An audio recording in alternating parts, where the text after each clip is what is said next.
Back to our channel Padmasri collections and ideas. నేను మీ పద్మావతి. నేను చాలా బాగున్నానండి. మీరందరూ కూడా బాగున్నారని, ఇంకా బాగుండాలని కోరుకుంటున్నాను. ఈరోజు మన వీడియోలో తక్కువ ఆదాయం ఉన్నవాళ్ళు లేదా తక్కువ జీతం ఉన్నవాళ్ళు ఎలా సేవింగ్స్ చేసుకోవాలి, తక్కువ జీతం ఉన్నంత మాత్రాన మనకు కూడా అప్పర్ మిడిల్ క్లాస్ స్టేటస్ కానివ్వండి, రిచ్ స్టేటస్ కానీ లీడ్ చేయాలని ఏమి ఉండదు కదండి. సో లో ఇన్కమ్ ఉండి లో శాలరీ ఉన్నవాళ్ళు ఎట్లా సేవింగ్స్ చేసుకోవాలి, ఎట్లా ప్లానింగ్ వేసుకుంటే ఖచ్చితంగా ఒక 10 ఏళ్లలో మనం ఒక మంచి లైఫ్ అనేది లీడ్ చేయొచ్చు.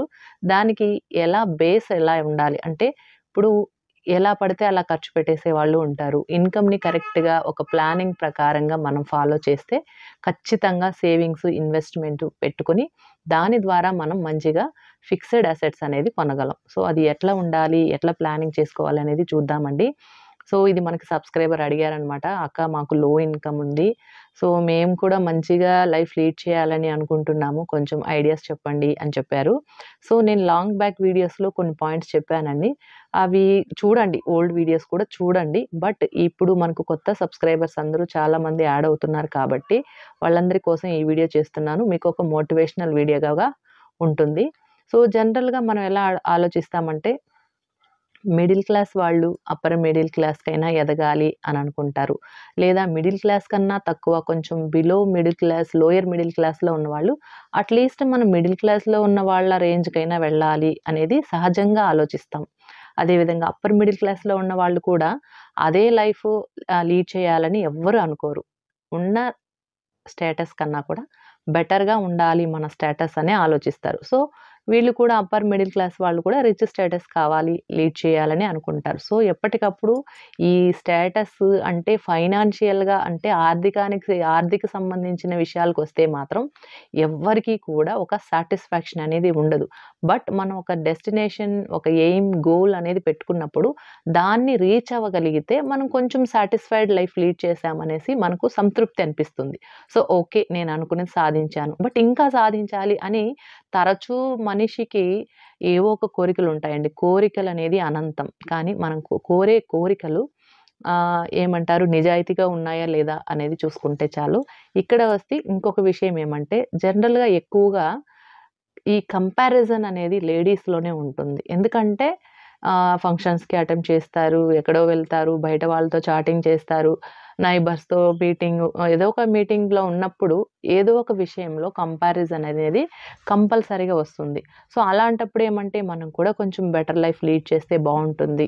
తప్పేమీ లేదు. ఎప్పుడు కూడా మనం హెల్తీగా మనం ఆలోచించగలిగితే ఆ కంపారిజన్ అనేది హెల్తీగా ఉండాలి. అంతేకాని ఆశలకు పోయి దురాశకు పోవడం అలాంటివన్నీ చేసుకోకూడదనమాట. నెక్స్ట్ ఇక్కడ మనం కొంతమందిని ఏం చేస్తామంటే, కొన్ని అకేషన్స్‌లో మనం కలిసినప్పుడు లేదా మనం వెళ్లి ఇంకొకరిని కలిసినప్పుడు స్టేటస్ చూసి కొంతమంది ఫ్రెండ్‌షిప్ చేసేవాళ్ళుంటారు. స్టేటస్ చూసి కొంతమంది రిలేషన్‌షిప్ మెయింటైన్ చేసేవాళ్ళుంటారు. సో అలాంటి వాళ్ళతో మనం కంపేరింగ్ చేసుకోవాల్సిన అవసరం లేదు.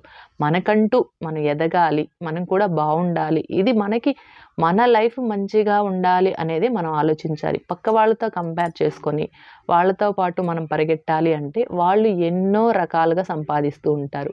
సో కొన్ని ఎథిక్స్ ఫాలో చేయని వాళ్ళుంటారు. ఎదగాలి అనుకున్నప్పుడు మనకంటూ కొన్ని ఎథిక్స్ అనేది ఫాలో చేయాలి. కొంతమంది ఎట్లా ఆలోచిస్తారో, ఆలోచనలు ఎట్లా ఉంటాయంటే, ఆ ఇన్‌కమ్ ఎక్కువగా ఉంటే వాళ్ళు మంచిగా సేవింగ్స్ చేసుకుంటున్నారు. ఇన్‌కమ్ ఎక్కువగా ఉంది, వాళ్ళకి ఆదాయం ఎక్కువుంది, వాళ్ళకి జీతం ఎక్కువ కాబట్టే మంచిగా సేవింగ్స్ చేసుకుంటున్నారు, ఇన్వెస్ట్‌మెంట్ చేసుకుంటున్నారు అని కొంతమంది అనుకుంటాం జనరల్‌గా. కొంతమంది మనకు లో ఇన్‌కమ్ ఉంది, లో సేవింగ్స్ కాబట్టి మనకు జీతం తక్కువ కాబట్టి మన సేవింగ్స్ తక్కువగా, మనం కూడా తక్కువగా ఇన్వెస్ట్ చేయగలుగుతున్నాం కాబట్టి మనం వాళ్ళ రేంజ్‌కి ఎదగలేము అని ఎవరికి వాళ్ళు డీగ్రేడ్ చేసుకుంటూ ఉంటారు.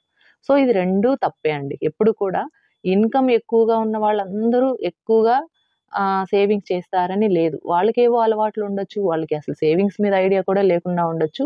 బట్ వచ్చే ఆదాయాన్ని బాగా ఖర్చు పెడుతూ లైఫ్‌ని రిచ్‌గా లీడ్ చేస్తున్నాం అనుకోవచ్చు. బట్ వాళ్ళకి సేవింగ్స్ వచ్చేసరికి తక్కువగానే ఉంటుంది. మరి తక్కువ ఇన్‌కమ్ ఉన్న వాళ్ళు తక్కువగానే సేవింగ్స్ చేస్తుంటారు. వీళ్ళకేమి బ్యాక్‌గ్రౌండ్ లేదనుకునే వాళ్ళు కూడా ఉంటారు.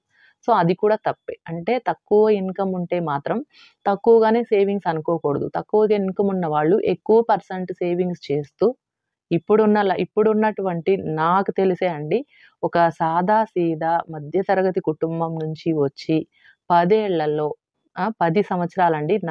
అంటే నేను చూసిన ఎక్స్‌పీరియన్స్‌తో చెప్తున్నాను. 10 సంవత్సరాల్లో సాదా సీదా మిడిల్ క్లాస్ ఫ్యామిలీ, అది కూడా ఒక అగ్రికల్చర్ ఫ్యామిలీ నుంచి వచ్చి 10 నుంచి ఒక 15 ఏళ్ళండి లిటరల్లీ చెప్పాలంటే ఒక 10-15 ఇయర్స్‌లో అప్పర్ మిడిల్ క్లాస్‌కి మించిన ఆస్తులు సంపాదించారు. సో, వీళ్ళేమంటే ఇన్‌కమ్ తక్కువ. కానీ వాళ్ళెప్పుడు అట్లా అనుకోలేదు. ఎక్కువ పర్సెంట్ సేవింగ్స్ చేశారు. ఆ సేవింగ్స్ చేసిన దాన్ని కూడా మల్టిపుల్‌గా ఇన్వెస్ట్ చేస్తూ వచ్చారు. సో, అట్లా తక్కువ ఇన్‌కమ్ ఉన్నవాళ్ళు ఎక్కువ ప్రాపర్టీ సంపాదించిన వాళ్ళు ఉన్నారు. ఎక్కువగా సంపాదించినంత మాత్రాన ఎక్కువగా సేవింగ్స్ లేకుండా చాలా వాళ్ళ స్టేటస్‌ని దిగజారి అంటే ఇంకా తక్కువ దీంట్లోకి పడిపోయిన వాళ్ళు ఉన్నారు. సో, మనం ఏదైనా కూడా ఒక ప్లానింగ్ ఉండాలి. లైఫ్‌లో ఎదగాలి అని ఒక గోల్, టార్గెట్ ఉండాలండి. సో, అది ఇంపార్టెంట్. సో, ఇక్కడ మనం సేవింగ్స్ చేస్తున్నామా లేదా అనేది మాత్రం చూసుకుంటే చాలు. ఇన్‌కమ్ తక్కువుందా, ఎక్కువుందా అనేది మాత్రం ఎప్పుడు కంపారిజన్ అనేది చేసుకోకండి. ఇక్కడ నేను చెప్పేదేమంటే ఫస్ట్ టార్గెట్ మీరేదైతే ఏమవ్వాలనుకుంటున్నారో, అసలు మీరు ఏం సాధించాలనుకుంటున్నారో, ఒక యాంబిషన్, ఒక గోల్. సో, మీకు డెస్టినేషన్ మీరెంత అంటే ఏదైనా ప్రాపర్టీ కావచ్చు, ఏదైనా కావచ్చండి. ఒక గోల్ పెట్టుకోండి. ముఖ్యంగా చెప్పాలి అంటే, ఇప్పుడు లో ఇన్‌కమ్ ఉంది, మాకు లో సాలరీ ఉంది అని అడుగుతున్నారు కదా! సో, మనం ఎంత వరకు సేవింగ్స్ చేస్తున్నాము, ఎంత పర్సెంట్ సేవింగ్స్ చేస్తున్నాం అనేది మాత్రమే చూడండి. వీటిల్లో కొన్ని పాయింట్స్ చెప్తానండి. ఫస్ట్ ఎప్పుడు కూడా టార్గెట్ అనేది మనం సేవింగ్స్ చెయ్యాలా లేదా? ఎంత చెయ్యాలి? మన ప్రాపర్టీస్ ఏమన్నా కొనాలా? మనం ఎక్కడెక్కడ ఇన్వెస్ట్‌మెంట్ చేయాలి? ఎక్కడ కొంటే మంచిది? ఎక్కడ ఇన్వెస్ట్ చేస్తే మనకు ప్రాఫిట్స్ అనేది మంచిగా వస్తాయి. ఇవి ఆలోచించుకోండి. మీకంటూ ఒక లైఫ్ గోల్ పెట్టుకోండి. ఆడవాళ్ళైనా సరే, మగవాళ్ళైనా సరే, ఆల్రెడీ చదువుకుంటున్న అమ్మాయిలైనా సరే, న్యూలీ మ్యారీడ్ కపుల్ అయినా సరే, లేదా సంబంధాలు చూస్తున్న వాళ్ళని ఎవ్వరికైనా యూజ్ అయ్యేటటువంటి విషయం అండి. సో, లైఫ్‌లో ఒక గోల్ ఉండాలి. ఒక యాంబిషన్ ఉండాలి. దానికి ఎథిక్స్ ఉండాలి. హ్యూమన్ వాల్యూస్ వదలకూడదు. ఇది 2 ఫాలో చేస్తే ఎథిక్‌ని ఫాలో చేసేవాళ్ళు, హ్యూమన్ వాల్యూస్ ఇచ్చేవాళ్ళు ఎప్పటికైనా నంబర్ 1 పొజిషన్‌కొస్తారు. కాస్త ఆలస్యం అవ్వచ్చు. కానీ మంచి పొజిషన్‌లో ఉంటారు. మళ్ళీ వెనక్కి తిరిగి చూసుకోవాల్సిన అవసరం ఉండదు. అదొక్కటి గుర్తుపెట్టుకోండి. సంపాదించాలంటే ఎడాపెడా ఎట్లైనా సంపాదించొచ్చు. కానీ అది ముఖ్యం కాదు కదండీ! మనం సంపాదించిన ప్రతి రూపాయి మన తరాల వాళ్ళకి, మన భావి తరాల పిల్లలకి అందాలి. అలా అంటే మనం ఒక ఎథిక్ అనేది ఫాలో చేయాలి. సో, ఇక్కడ టార్గెట్ పెట్టుకున్న తర్వాత మీరొక డైరీ అయితే నోట్ చేసుకోండి. ఇందులో మీకు వచ్చే ఇన్‌కమ్ ఎంత? ఈ ఇన్‌కమ్‌లో నుంచి మీకు సేవింగ్స్ ఎంత అంటే ఎక్స్‌పెన్సెస్‌ని పక్కన పెట్టి, సేవింగ్స్‌ని మాత్రం మల్టిపుల్‌గా చేయాలి. ఇక్కడ సేవింగ్స్ ఇన్‌కమ్‌తో పాటు మల్టిపుల్ ఇన్‌కమ్‌కి మీరు ట్రై చేయాలి. ఎందుకంటే ఒక 4, 5 మంది ఫ్యామిలీ ఉన్నప్పుడు ఒకరి సంపాదన అంటే ఖర్చులకే సరిపోతుంది. ఇప్పుడు ఉన్నటువంటి రోజుల్లో అన్నీ కూడా ప్రతి ఒక్క వస్తువు గుండు సూది దగ్గర నుంచి అన్నీ మనకు ప్రైసెస్ అనేది పెరుగుతుంది. అంటే కాస్ట్ ఆఫ్ లివింగ్ పెరుగుతోంది. దానికి సమానంగా ఇన్‌కమ్ పెరగట్లేదు. కాబట్టి మనం ఎప్పుడూ కూడా కాస్ట్ ఆఫ్ లివింగ్ అంటే మనకి జీవన విధానానికి కావాల్సిన డబ్బు కన్నా కూడా ఎక్కువ సంపాదించాల్సొస్తోంది. అంటే ఖర్చులనేది ఎక్కువగా ఉన్నాయి. దానికి సమానంగా కానీ, ఇంకా ఎక్కువగా కానీ మనం సంపాదించాలి. కాబట్టి మల్టిపుల్ ఇన్‌కమ్ సోర్సెస్ అనేది సెర్చ్ చేసుకోండి. ఉదాహరణకి మీరు జాబ్ చేస్తూ ఉన్నారనుకోండి. సో, మీరు జాబ్ చేస్తుంటే మీరేదైనా ఓవర్ టైమ్ చేయగలరా? మీరు చేస్తున్నటువంటి ఒక 8 అవర్స్, 10 అవర్స్ వర్క్ చేస్తూ ఉంటారు. ఇంకొక 4 అవర్స్ యాడ్ చేసుకొని 14 గంటల పాటు కొన్ని సంవత్సరాలు లేదా కొన్ని నెలల పాటు మీరు వర్క్ చేయగలగాలి. మనం ఒక యాంబిషన్ అనుకున్నప్పుడు కొంచెం హార్డ్ వర్క్ కూడా చేయాల్సొస్తుంది. తర్వాత మీరేమైనా పార్ట్ టైమ్ చేయగలరా? లేదంటే వీకెండ్స్ మాత్రం సాటర్‌డే, సండే మీకు హాలిడే ఉంటుంది. లేదా ఎవ్రీ సెకండ్ సాటర్‌డే హాలిడే ఉంటుంది. సండే హాలిడే ఉంటుంది. ఇట్లా వారంలో 1, 2 రోజులు మీకు హాలిడే ఉన్నప్పుడు, ఆ రోజుల్లో ఏదైనా ఎక్స్‌ట్రా వర్క్ చేసి మీరు ఎర్నింగ్స్ చేయగలరా అనేది చూసుకోండి. లేదు మీరేదైనా ఉద్యోగం కాకుండా బిజినెస్ చేసేవాళ్ళు అన్నప్పుడు, మీకింకేదైనా మీరు చేస్తున్న బిజినెస్‌లోనే ఇంకా కొత్తగా మెళకువలు నేర్చుకోవడం, వాటిని ఎట్లా ఇంప్లిమెంట్ చేయడం, అంటే కొత్త కొత్త ఐడియాస్‌ని ఇంప్లిమెంట్ చేసుకోవాలి, ఆలోచించాలి. ఇంకేదైనా ఎవరినైనా ఎక్స్‌పర్ట్స్ ఉంటే వాళ్ళని సలహాలు అడగాలి. సో, మల్టిపుల్ బిజినెస్ ఇంకేదైనా 2, 3 రకాల బిజినెస్ చేయగలమా? చిన్న చిన్నవి అంటే పార్ట్ టైమ్‌గా. ఒక మేజర్‌గా ఒక ఇన్‌కమ్ సోర్స్ ఉన్నప్పుడు, ఇంకొక చిన్నగా ఏదైనా ఒకటి పాసివ్ ఇన్‌కమ్ వచ్చేలాగా మనం ఆలోచించుకొని చేసుకోవాలి. సో, ఇట్లా అంతా చేయాలి. నెక్స్ట్ హస్బెండ్ అనేవాళ్ళు జనరల్‌గా వర్క్ చేస్తూ ఉంటారు. వైఫ్ అనేవాళ్ళు ఒక 80%, 90% హోమ్ మేకర్‌గానే ఉంటారు. బట్ ఇక్కడ మనం పాజిబిలిటీ కూడా ఇవ్వాలండి. మగవాళ్ళకి కూడా నేను ఈ వీడియోలో చెప్పేదేమంటే వైఫ్ అంటే లైఫ్ పార్ట్నర్‌కి ఏమన్నా ఇంట్రెస్ట్ ఉందా కనుక్కోండి. తనేమన్నా వర్క్ చేయగలదా? తనకేమన్నా ప్యాషన్ ఉందా? తనకేమన్నా ఇంట్రెస్ట్ ఉందా? ఏదన్నా తనలో కూడా మంచి టాలెంట్ ఉండొచ్చు. అవన్నీ కూడా మనం రికగ్నైజ్ చేయాలి. వాళ్ళకి ఇంట్రెస్ట్ ఏదన్నా ఉంటే ఎంకరేజ్ చేయాలి. సో, ఏదైనా వాళ్ళు పార్ట్ టైమ్ జాబ్ చేయాలనుకుంటున్నారేమో, లేదా బిజినెస్ చేయాలనుకుంటున్నారేమో, సో, కానివ్వండి. కొంచెం లో బడ్జెట్‌లోనే స్టార్ట్ చేయండి. సో, ఒక 5, 6 నెలల్లో, ఒక 1 ఇయర్ పడుతుంది. బట్ ఎంతో కొంత ఎర్నింగ్స్ అనేది వస్తుంది కదా! సో, అందుకని నేను చెప్పేదేమంటే, మీకొచ్చే ఆదాయాన్ని మల్టిపుల్‌గా చూసుకోండి. పాసివ్ ఇన్‌కమ్ వచ్చేలాగా చేయండి. ఒకే ఇంట్లో 5, 6 మంది కూర్చొని తినడం కంటే, ఒక ఇద్దరు, ముగ్గురు ఎర్నింగ్స్ చేస్తే, ఆ ఫ్యామిలీ అనేది ఖచ్చితంగా డెవలప్ అవుతుందండి. కాబట్టి ఇక్కడ మనం ఇన్‌కమ్‌ని ఎప్పుడు కూడా వచ్చే ఆదాయానికి సమానంగా ఖర్చులెప్పుడూ ఉండకూడదు. ఖర్చులు తక్కువే ఉండాలి, ఆదాయం ఎక్కువుండాలి. మరి అలాంటప్పుడు ఏం చేయాలి? వచ్చే ఆదాయం ఖర్చులకు సరిపోతుంది అన్నప్పుడు మనం ఖర్చుని తగ్గించేదానికి చూడాలి. ఆదాయాన్ని పెంచేదానికి ఆలోచించాలి. సో, ఇక్కడ ఫ్యామిలీలో నేనిందాక చెప్పుకున్నట్టు ఇద్దరు ఎర్నింగ్స్ చేస్తున్నట్లయితే, అంటే వైఫ్ అండ్ హస్బెండ్ ఇద్దరూ ఎర్నింగ్ చేస్తున్నాము అన్నట్లయితే, ఖచ్చితంగా ఒక పర్సన్ యొక్క సేవింగ్స్ అంటే ఒక పర్సన్ యొక్క ఇన్‌కమ్ 100% సేవింగ్స్‌లో ఉండాలి.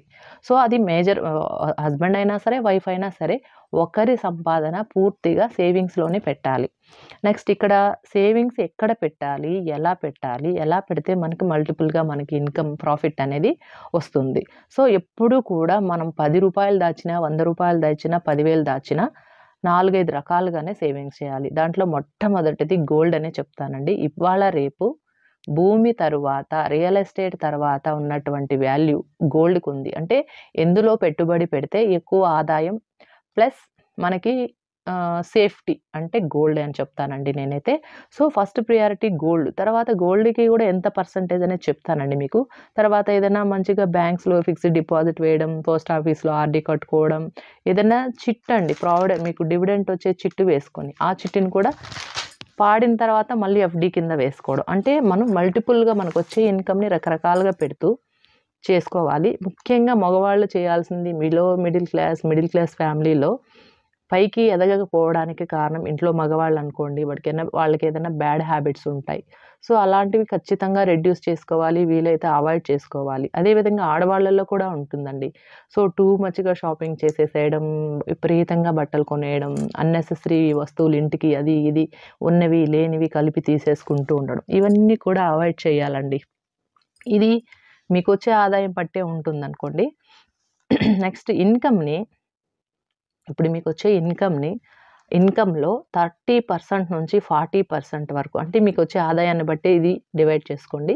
30-40% సేవింగ్స్ చేయండి. అది గోల్డ్‌లో ఒక 20% లేదా 15% అంటే పాజిబిలిటీని బట్టి. లేదా చిట్టు వేసుకుంటారు. ఏదైనా డివిడెంట్ వచ్చే చిట్టు వేసుకుంటారు. ఒక 10% ఆర్ 5% లేదా public provident fund, RD, FD ఇట్లా ఏదైనా సరే ఒక పోస్ట్ ఆఫీస్ స్కీమ్ మంచిగా మీకు మంచిగా రిటర్న్స్ వచ్చేది పర్సెంటేజ్ చూసుకొని, రేట్ ఆఫ్ ఇంట్రెస్ట్ అవన్నీ కాలిక్యులేట్ చేసుకొని ఎందులో బెస్ట్ ఉందో దాంట్లో ఒక 15% లేదా 10% అంటే మీకొచ్చే ఆదాయాన్ని బట్టి ఇట్లా డివైడ్ చేసుకోండి. ఉదాహరణకి మీరు ఆర్‌డి ఒక 3 సంవత్సరాల పాటు కట్టారనుకోండి. వచ్చి ఒక 3 ఏళ్ల తర్వాత మెచ్యూరిటీ పీరియడ్ తర్వాత మీకు ఒక అమౌంట్ వస్తుంది. దాన్ని తీసుకెళ్ళి మళ్ళీ ఎఫ్‌డి కింద పెట్టాలి. ఉదాహరణకి ఇప్పుడు ఇది ఇక్కడే చూద్దామండి. మీరు ఒక ఇప్పుడు ఆర్‌డిలో ఒక 5,000కి 5,000 కడుతూ ఉంటారు. ఒక 1,25,000, 1,15,000 అట్లా అయిందనుకోండి 3 ఇయర్స్‌కి ఉదాహరణకి. వాటిని తీసుకెళ్ళి ఒక ఎఫ్‌డిగా పెట్టడమో, లేదా ఒక గోల్డ్ కాయిన్ కొని పెట్టడమో చేయండి. లేదు చిట్టు వేశారు. ఒక 2 ఏళ్ల పాటు 5,000 లెక్కన ఒక 24 నెలలు చిట్టు పోయింది. మీరు చివరగా పాడుకోండి. అవసరం లేదనుకుంటే పాడుకోండి. లేదు అంటే అవసరం లేదనుకుంటే చివరగా తీసుకుంటాం కదా! సో, అట్లా మీకు బల్క్‌గా మీరు వేసిన అమౌంటు మీకు ఇంకా తక్కువగానే మీకు డివిడెండ్స్ యాడ్ అవుతూ వస్తాయి కాబట్టి టోటల్‌గా మీకు ఒక 1,20,000 1,15,000 అట్లా వస్తుందనుకోండి. దాన్ని తీసుకెళ్ళి గోల్డ్ బిస్కెట్ కాయిన్ కొనిపెట్టడం. ఇవంతా కూడా చిన్న చిన్న సేవింగ్స్ నుంచి ఇన్వెస్ట్‌మెంట్‌గా మార్చుకోవడం. ఆ ఇన్వెస్ట్‌మెంట్ నుంచి మళ్ళీ ప్రాఫిట్స్ ఇట్లా ఉంటుందనమాట. సో, ఇట్లా ఏదైనా లేదా మ్యూచువల్ ఫండ్స్‌లో లంసమ్‌గా ఇప్పుడు మీకు ఒక రూ. 1,00,000 వచ్చింది. దాన్ని మ్యూచువల్ ఫండ్స్‌లో ఇంకొక 10 ఏళ్ళకి లంసమ్‌గా మీరు డిపాజిట్ చేసేసారనుకోండి. నథింగ్ బట్ ఎఫ్‌డి అండి. ఫిక్స్డ్ డిపాజిట్ లాగా. దాంట్లో రిటర్న్స్ అనేది బాగుంటుంది. ఇట్లా పిల్లల ఫ్యూచర్‌కి, హైయర్ ఎడ్యుకేషన్‌కి మీరేదైనా అసెట్స్ కొనాలి అంటే, ఈ విధంగా మనం స్టెప్ బై స్టెప్ కొంచెం కొంచెంగా అంచెలంచెలుగా ఎదగాలి. ఇక్కడ ఇంకొక విషయం, జాబ్ చేసేవాళ్ళైనా, బిజినెస్ చేసేవాళ్ళైనా ఏదైనా ఎక్స్‌ట్రా ఇన్‌కమ్ వచ్చింది మీకు అంటే ఏదైనా సంవత్సరానికి ఒకసారి బోనస్ ఇస్తారు. ఒక 10,000, 20,000, 25,000 మీ ఉద్యోగం, మీ క్యాడర్‌ని బట్టి, మీ సాలరీని బట్టి బోనస్ ఉంటుంది కదా! బోనస్ అమౌంట్ వస్తే మాత్రం చాలామంది ఏదో ఒక పార్టీ చేసుకొని పబ్బం చేసేసుకుంటారు. అట్లా వేస్ట్ చేయకుండా లేదా వైఫ్‌కి ఒక నగ కొనిపెడితే పర్లేదులెండి. బట్టలు కొనేయడం, పార్టీలు చేసేసుకోవడం, దాన్ని దుబారా చేసేసేయడం. ఆ మంతంతా కూడా కొంచెం ఎక్కువగా ఖర్చులు పెట్టేసుకుంటూ, కొంచెం జాలీగా గడిపేస్తూ ఉంటారు. ఆ 20,000 తీసుకెళ్ళి. అంటే ఉదాహరణగా చెప్తున్నాను. ఆ విధంగా కాకుండా వైఫ్ అండ్ హస్బెండు ఒక టార్గెట్ పెట్టుకోండి. ఈ బోనస్ ఇన్‌కమ్ వచ్చినా, లేదా మనం చేసే వ్యాపారంలో ఎక్స్‌ట్రా ప్రాఫిట్ వచ్చినా, అంటే ఇప్పుడు ప్రతి నెల మీకు ఒక 30,000కి తక్కువగా రాదు ఇన్‌కమ్. అంటే వ్యాపారం అనుకోండి, బిజినెస్. ఒక 5,000, 10,000 ఈ మంత్ ఎక్కువొచ్చింది ప్రాఫిట్. అలాంటప్పుడు ఆ ఎక్స్‌ట్రా ఇన్‌కమ్‌ని తీసుకెళ్ళి మీరు గోల్డ్ కాయిన్ కొనడమో, లేదా ఒక ఎఫ్‌డి కింద ఒక రౌండ్ ఫిగర్‌గా దాన్ని పెట్టేయడం చేయండి. నన్నడిగితే గోల్డ్ మీద ఇన్వెస్ట్ చేస్తే చాలండి. సో, లక్కీ చిట్టు ఇట్లా ఇంట్లో ఆడవాళ్ళు సేవింగ్స్ చేసుకొని కొంచెం కొంచెం తక్కువగా ఖర్చులు తక్కువ పెట్టుకుంటూ ఒక 10,000కో, 20,000కో, 30,000కో లక్కీ చిట్ వేసి మొదటి 5 లోపల మన పేర్లొచ్చినా, మొదటి 10 పేర్లు ఎట్లా అయినా మనకి ఇక్కడ వడ్డీ లేకుండా వస్తుంది కాబట్టి, ఈ లక్కీ చిట్‌తో వచ్చిన అమౌంట్‌తో ఒక గోల్డ్ కాయిన్, ఒక గోల్డ్ బిస్కెట్ అంటే మీరు వేసుకునే చిట్టు బట్టి అనుకోండి. అట్లా చేయండి. ఇప్పుడు మీరు చేసిన సేవింగ్స్, మీరు చేసిన ఇన్వెస్ట్‌మెంట్ అంతా కూడా ఒక 5 ఏళ్ళు, 10 ఏళ్ళు సేవింగ్స్ చేస్తూ వస్తారు కదా! ఇప్పుడు అవన్నీ కూడా తీసుకొని మనం ఒక ప్లాట్ కొనాలో, లేదా ఒక ల్యాండ్ కొనాలో, లేదా ఏదైనా ఒక ఫిక్స్‌డ్ అసెట్‌కి ఇన్వెస్ట్ చేయండి. సో, ఇక్కడికి మన టార్గెట్ అయిపోయింది. నెక్స్ట్ అంతేనా? ఇంకా ఒక ప్లాట్ కొనేసాం, లేదా ఇల్లు కట్టుకున్నాం, లేదా ఒక అపార్ట్మెంట్‌లో ఫ్లాట్ కొన్నాం. అక్కడితో మనం స్టాప్ అవ్వకూడదు. నిరంతరం మనం మనిషి ఎదగాలి అనుకున్నప్పుడు, మనకుని అలవాట్లని మన లైఫ్‌లో పార్ట్ చేసేసేయాలి. ఇవన్నీ కూడా డైలీ లైఫ్ మనం ఎట్లా రొటీన్ లైఫ్‌గా వెళ్తుందో, సేవింగ్స్‌ని మన లైఫ్‌లో ఒక పార్ట్ అయిపోవాలి. సో, మళ్ళీ మీరేం చేస్తారు, మళ్ళీ మీరు సేవింగ్స్ అనేది స్టార్ట్ చేయండి. ఇదంతా కూడా చైన్ సిస్టమ్ లాగా. ఒక 5 ఏళ్ళు టార్గెట్ పెట్టుకోండి. 5 ఏళ్లలో మీరెంత ఎర్నింగ్స్ చేస్తారు? ఎక్కడెక్కడ ఇన్వెస్ట్ చేస్తారు? అవన్నీ తీసి ఎక్కడైనా మారుమూల ప్రాంతంలో అయినా సరే ఒక ప్లాట్ కొనిపెట్టుకోండి. అంటే దాని వాల్యూ పెరుగుతూ ఉంటుంది. భూమి జనాభా ఎప్పుడు పెరుగుతూనే ఉంటుందండి. భూమి అనేది ఎప్పటికీ పెరగదు. ఉన్న భూమిలోనే పెరుగుతున్న జనాభా ఉండాలి. కాబట్టి మనుషులు పెరిగే కొద్దికి భూమికి వాల్యూ అనేది పెరుగుతూ ఉంటుంది. కాబట్టి ఎక్కడో ఒక దగ్గర మీకు సరౌండింగ్స్‌లో మంచిగా చూసుకొని, వాటిల్లో మాత్రం ఎంక్వైరీ లాంటిది చేసుకొని, ఒకటికి 10 సార్లు చెక్ చేసుకొని, మంచి దగ్గర ఇన్వెస్ట్ చేయండి. నెక్స్ట్ మళ్ళీ ఇదే విధంగా మళ్ళీ మీరు టార్గెట్ పెట్టుకుంటారు. ఎయిమో, గోలో ఏదో ఒకటి పెట్టుకుంటారు. మళ్ళీ ఒక 5 ఏళ్లకి మళ్ళీ సేమ్ ఇదే విధంగా సేవింగ్స్, ఇన్వెస్ట్‌మెంట్ స్టార్ట్ చేస్తారు. ఇక్కడ మీరు చేయాల్సింది ఏమంటే ఒక డైరీ మెయింటైన్ చేసుకోండి. మీకొచ్చే ఇన్‌కమ్ రాసుకోండి. ఖర్చులు రాయండి. తర్వాత ఎక్కడ మీరు అన్నెసెసరీగా ఖర్చులు పెడుతున్నారో అది అవాయిడ్ చేయండి.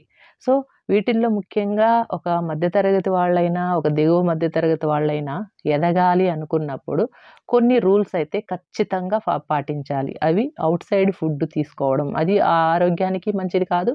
పైగా ఖర్చెక్కువ. ఇంట్లో చేసుకుంటే ఆరోగ్యము, పైగా ఖర్చు తక్కువ. అవన్నీ కూడా మీరు మ్యూచువల్‌గా వైఫ్ అండ్ హస్బెండ్ కూర్చొని మాట్లాడుకొని ఒక టార్గెట్ పెట్టుకోవాలి. ఇద్దరు అండి మీరేదైనా ఒక టార్గెట్ పెట్టుకుంటే కలిసి మాట్లాడుకొని మనం 5 ఏళ్లలో ఇలా ఎదగాలి. మనం 5 ఏళ్లలో ఇది కొనాలి.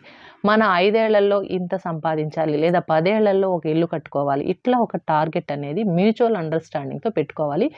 మరీ నేను చెప్పేది ఎవరికంటే కొత్తగా పెళ్ళైన వాళ్ళు ఇప్పటి నుంచే సేవింగ్స్ చేశారు అంటే పిల్లలు పుట్టే లోపల ఒక 2 ఏళ్ళో, 3 ఏళ్ళో, 5 ఏళ్ల లోపల మీకంటూ ఒక ప్లానింగ్ వస్తుంది. సేవింగ్స్ అలవాటవుతుంది. సో, ఒక మంచి డిసిప్లిన్ లైఫ్‌ని లీడ్ చేయగలుగుతారు. పిల్లలకి కూడా అదే అందించగలుగుతారు. సో, ఇట్లా 6 మంత్స్‌కి ఒకసారి మీరేం చేస్తారంటే స్టార్టింగ్‌లో న్యూలీ మ్యారీడ్ అనుకోండి. ఒక 6 నెలల పాటు ఈ విధంగా సేవింగ్స్ అలవాటు చేసుకోండి. అదే మీకు కంటిన్యూ అవుతుంది. అన్నెసెసరీ థింగ్స్ కొనడం మానేసేయండి. ముఖ్యంగా ఆడవాళ్ళు. సో, ఇంకా ఆన్‌లైన్ షాపింగ్ యాప్స్ ఉంటే డిలీట్ చేసేసేయండి. ఇక్కడేమంటే మనం ఫ్రెండ్స్‌తోనో, రిలేటివ్స్‌తోనో ఏదైనా షాపింగ్ విషయాలు డిస్కస్ చేసినప్పుడు, అప్పుడు కంపారిజన్ అనేది కంపల్సరీగా వస్తుంది. అంటే వాటి మీద కొంచెం మనం ఎన్నో మాట్లాడుకుంటూ ఉంటాం. కానీ టెంప్ట్ అయ్యే విధంగా అంటే ఇప్పుడు ఏదన్నా మీ ఫ్రెండ్స్‌తో మాట్లాడారు, మీ రిలేటివ్స్, నైబర్స్‌తో మాట్లాడేటప్పుడు అరే! నేను ఇంత పెట్టి శారీస్ కొన్నాను, ఇంత పెట్టి ఇంటీరియర్స్ కొన్నాం, ఇంత పెట్టి అవి కొన్నాం, ఇవి కొన్నాం. అంటే అన్నెసెసరీ మనకు సేవింగ్స్‌కి ఉపయోగపడని వస్తువుల మీద ఇన్వెస్ట్ చేయాల్సొస్తే ఇప్పుడు ఆలోచించండి. ఖచ్చితంగా మనం టెంప్ట్ అయిపోతాము ఇలాంటి విషయాల్లో అన్నప్పుడు వాటిని అవాయిడ్ చేయండి లేదా తగ్గించండి. సో, ముఖ్యంగా యాప్స్ అండి. షాపింగ్ యాప్స్ అయితే డిలీట్ చేసేసేయండి. నేను కూడా కొన్నిసార్లు టెంప్ట్ అయ్యి చాలా సార్లు కొనేస్తూ ఉంటాను. సో, అది నేను కూడా ఫాలో అవ్వాల్సిన విషయం కాబట్టి చెప్తున్నాను. నెక్స్ట్ ఇంకా ఫ్రెండ్స్ తోటి, రిలేటివ్స్ తోటి షాపింగ్‌కెళ్ళాల్సొస్తుంది. ఖచ్చితంగా మనం వెళ్తాం కదా! ఫ్రెండ్స్ తీసుకెళ్తే. కొన్నిసార్లు మనం కూడా దగ్గరుండి తీసుకెళ్తూ ఉంటాము. సో, అలాంటప్పుడు మీరు విండో షాపింగ్ మాత్రమే చెయ్యాలని డిసైడ్ అవ్వండి. అంటే లేడీస్‌కండి ముఖ్యంగా. ఇక్కడేమంటే మీరు ఎలాంటివి తీసుకెళ్ళకూడదు. అంటే బ్యాగ్ కానివ్వండి, పర్సు ఇది క్యారీ చేయకండి. ఏదంటే ఉన్నిందనుకోండి, మనం కూడా వాళ్ళతో పాటు టెంప్ట్ అయ్యి, మనకు అప్పటికి అవసరం లేకపోయినా కొనేస్తూ ఉంటాం. సో, ఏదైనా కంటికి నచ్చినవన్నీ కొనాలి అనే ఒక కాన్సెప్ట్ అయితే డిలీట్ చేసేసేయండి మైండ్‌లో. సో, అదొకటి. నెక్స్ట్ మనీ గూడా క్యారీ చేయకండి. అంటే మీరు వెళ్తున్నది విండో షాపింగ్‌కి, తోడుగా వెళ్తున్నారు. అంతవరకే చూసుకోండి. సో, మైండ్‌ని మనం కంట్రోల్ చేసుకోవాలి. సో, మనీ అనేది మీరు క్యారీ చేయకూడదు. ఫిజికల్‌గా మనీ క్యారీ చేయకూడదు. హ్యాండ్ బ్యాగ్ క్యారీ చేయాలి విత్ ఓన్లీ వాటర్ బాటిల్ నన్నడిగితే. సో, క్యాజువల్‌గా చెప్తున్నాను. సో, మనం టెంప్ట్ అయిపోతాము, కొనేస్తాము అన్నప్పుడు ఖచ్చితంగా క్యారీ చేయకండి. ఇంక ఫోన్ అంటారా కంపల్సరీ మనం క్యారీ చేయాలి. సో, ఆ ఫోన్ అంటే అవసరానికి మాట్లాడుకోవడానికే కదా! కాబట్టి ఆ ఫోన్‌లో కూడా గూగుల్ పే లాంటివి, ఫోన్‌పే లాంటివి లేకుండా చూసుకోండి. ఎందుకంటే ఒక ఎమర్జెన్సీకి మాత్రమే ఉండేలాగా చూసుకోండి. అది మీరు మైండ్ కంట్రోల్ చేయాలి. నెక్స్ట్ ఏదైనా మీకు డబ్బు మీ దగ్గర ఒక 1000 2000 ఉంది అంటే, ఒక పర్సనల్ అకౌంట్ ఓపెన్ చేసుకొని అంటే ఎప్పటికైనా అవసరం అంటే, అలాంటప్పుడు ఒక పర్సనల్ అకౌంట్ ఓపెన్ చేసుకొని, అందులో మాత్రమే మీరు సేవింగ్స్ చేయండి. అది కూడా వాటికి ఎలాంటి ఏటీఎం కార్డ్ కానివ్వండి, క్రెడిట్ కార్డ్స్, డెబిట్ కార్డ్స్, ఈ గూగుల్ పేలు, ఈ ఫోన్‌పేలు లింకప్ చేసుకోకండి. అంటే ఓన్లీ సేవింగ్స్ పర్పస్‌గా మాత్రమే ఉంచుకొని, ఎప్పుడైనా అవసరమైనప్పుడు లేదా ఎమర్జెన్సీకి మాత్రమే ఉపయోగపడాలి. లేదా ఒక 5 నెలలు, 6 నెలలు, సంవత్సరం పాటు సేవింగ్స్ చేసి వాటిని ఏదైనా ఒక గోల్డ్ అంటే ఒక ఇన్వెస్ట్‌మెంట్‌గా దాన్ని పెట్టుకోవాలి అంటే ఖచ్చితంగా ఒక పర్సనల్ అకౌంట్ మెయింటైన్ చేయండి. బట్ వీటిని ఖర్చు పెట్టకూడదు. సో, మన మైండ్‌ని కంట్రోల్ చేసుకోవాలి. ఈ విధంగా మనం గనక ఒక ప్లానింగ్ ఒక ఏమంటారు ఫైనాన్షియల్ డిసిప్లిన్ కనుక మనం మెయింటైన్ చేస్తే ఖచ్చితంగా 5-10 సంవత్సరాల లోపు మన లైఫ్ కొంచెం మిడిల్ క్లాస్ నుంచి అప్పర్ మిడిల్ క్లాస్‌కి, బిలో మిడిల్ క్లాస్ నుంచి మిడిల్ క్లాస్‌కి అంచెలంచెలుగా ఎవ్వరైనా ఎదుగుతారండి. సో, కొంచెం మనం ఫైనాన్షియల్ డిసిప్లిన్ ఉండాలి. స్ట్రిక్ట్‌గా మనం ఫైనాన్షియల్ విషయాల్లో కొంచెం స్ట్రిక్ట్‌గా మెయింటైన్ చేసుకోవాలి. ఖర్చులు తగ్గించుకోవాలి. సో, మనం అన్నెసెసరీగా ఎక్కడెక్కడ ఏమేం ఖర్చులు పెడుతున్నామో అవన్నీ డైరీలో నోట్ చేసి వాటిని అవాయిడ్ చేయాలి. అట్లా ఎప్పటికప్పుడు మనల్ని కొంచెం మోల్డ్ చేసుకుంటూ వచ్చామంటే ఖచ్చితంగా ఎవ్వరైనా కూడా మంచిగా లైఫ్‌ని లీడ్ చేయగలుగుతారు. సో, ఇదేనండి ఇవాల్టికి. ఇదొక మోటివేషనల్ వీడియోలాగా పెడదామని కొత్త వాళ్ళ కోసం. సో, ఈ వీడియో మీకు ఖచ్చితంగా నచ్చుతుందని అనుకుంటున్నాను. నచ్చిన వాళ్ళందరూ కూడా లైక్ చేయడం మర్చిపోకండి. కొత్తగా ఈరోజే మన ఛానల్ ఎవరైనా చూస్తున్నట్లయితే ప్రీవియస్ కంటెంట్స్ కూడా చూడండి. ఖచ్చితంగా మిడిల్ క్లాస్ వాళ్ళు, బిలో మిడిల్ క్లాస్ అందరూ కూడా మన కంటెంట్‌కి కనెక్ట్ అవుతారు. సో, తప్పకుండా సబ్స్క్రైబ్ చేసుకొని రోజు మనం పెట్టే వీడియోస్ ఫాలో చేయండి. మరొక మంచి వీడియోతో మళ్ళీ కలుసుకుంటాను. అంతవరకు సెలవండి. బాయ్ అండి. Have a nice day.